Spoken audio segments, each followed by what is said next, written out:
Hello friends, MS coder में आपका स्वागत है। आज की इस वीडियो में हम जानेंगे इक्वल्स मेथड के बारे में, जो कि स्ट्रिंग के अंदर बहुत ही ज़्यादा यूज़ किया जाता है जब हम रियल वर्ल्ड से रिलेटेड कोई भी प्रोग्राम को कोई भी एप्लीकेशन या प्रोजेक्ट बनाते हैं, तब वहाँ पर इक्वल्स मेथड का बहुत ज़्यादा यूज़ किया जाता है। या फिर हम कोई लॉगिन पेज बनाते हैं तब भी हम इक्वल्स मेथड को यूज़ करते हैं ईमेल को या पासवर्ड को चेक करने के लिए। तो यहाँ पर इक्वल्स मेथड के नाम से ही पता चल रहा है कि ये इक्वलिटी को चेक करता है। मतलब हमारे पास दो स्ट्रिंग होंगे या बहुत सारे स्ट्रिंग होते हैं, तो ये उनके कंटेंट को चेक करता है कि जो उनके कंटेंट है वो एक दूसरे के इक्वल है या नहीं। तो चलिए इसका प्रैक्टिकल करके देख लेते हैं। तो यहाँ पर हम दो स्ट्रिंग बना लेते हैं। एक बना लेते हैं जिसके अंदर हम डालेंगे सिटी1 होगा इसका नाम, और उसके अंदर हम डालते हैं डेली।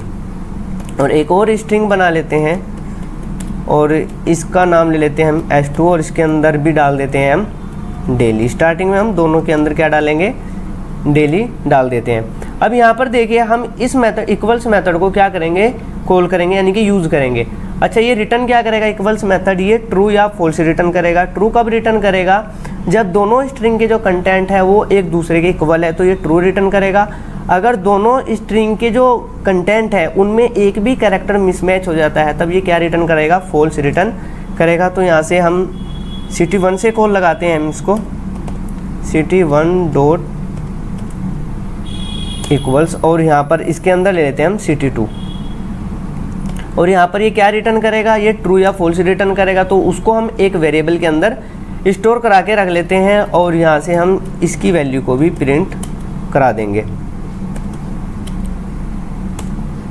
अभी देखिए यहाँ पर ये क्या रिटर्न करेगा, जो सिटी1 की वैल्यू है वो क्या है, डेली है, और जो सिटी2 की वैल्यू है वो भी क्या है, डेली है। तो यहाँ पर दोनों की वैल्यू सेम है, तो इस केस में क्या रिटर्न करेगा, ये ट्रू रिटर्न करेगा। तो इस प्रोग्राम को हम रन करके देख लेते हैं। तो यहाँ पर आप देख सकते हो कि इसने ट्रू रिटर्न किया है। अगर यहाँ पर हम डी को स्मॉल ले लेते हैं, तो अब देखिए इस केस में क्या रिटर्न करेगा, इसको एक बार हम रन करके देख लेते हैं। तो यहाँ पर देखिए ये रन करने के बाद फॉल्स रिटर्न कर रहा है। फॉल्स क्यों रिटर्न कर रहा है, क्योंकि ये केस सेंसिटिविटी को भी चेक करता है। मतलब जो कैरेक्टर है उसका अपर केस जो लोअर केस होता है उनको भी चेक करता है। अगर जो अपर केस और लोअर केस भी अगर सेम मिलते हैं इसको, तभी ये ट्रू रिटर्न करेगा। अगर एक भी इसको जो कैरेक्टर है उसका जो केस सेंसिटिव है वो डिफरेंट होता है, तब ये क्या रिटर्न करता है, फॉल्स रिटर्न करता है। तो चलिए अब हम इसकी डेफिनेशन को देख लेते हैं कि इसकी डेफिनेशन क्या बोलती है।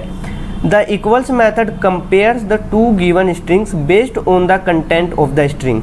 यानी कि जो दो स्ट्रिंग है उनको ये कंपेयर करता है, लेकिन किस बेस पे कंपेयर करता है, कंटेंट बेस पे।